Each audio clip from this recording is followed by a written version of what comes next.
जैसे ही रात आई वो गांव सुनसान हो गया। चांद की रोशनी ने सब कुछ चुप कर दिया, सिर्फ अंधेरा बचा। एक सुनसान रास्ते पर एक पुराने हवेली की ओर जाने वाला एक युवक था। उसने सुना था कि वहां एक भूतिया औरत रात को दिखती है। लोग कहते थे कि वो औरत उनके सपनों में आ जाती थी और फिर वे गायब हो जाते थे। युवक ने इसे नकारते हुए वहां जाने का फैसला किया। जब वह हवेली के पास पहुंचा तो एक डरावनी हंसी सुनाई दी। वह डरकर घबराया, लेकिन आगे बढ़ता रहा।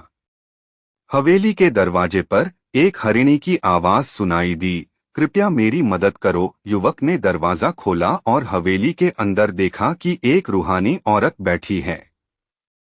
वह औरत कहने लगी, मेरा आत्मा इस हवेली से मुक्ति पाने के लिए तुम्हारी मदद की आवश्यकता है। युवक डर के मारे हुए हाथों से सहमा हुआ था, लेकिन वह तय किया कि वह औरत की मदद करेगा।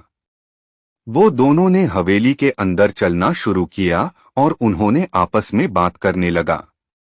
औरत ने अपनी दर्दनाक कहानी सुनाई, जिसमें वह इस हवेली में कैद थी और उसकी आत्मा को मुक्ति चाहिए थी। वहां के अंधेरे में उन्होंने बहुत सारे अजीब अजीब आवाजें सुनी और हवेली के कोने कोने से चीखें आ रही थीं।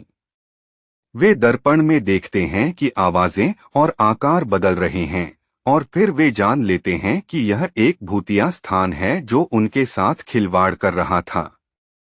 आखिरकार युवक और औरत ने साथ मिलकर उन भूतों को प्रसन्न किया और औरत की आत्मा को मुक्ति दिलाई।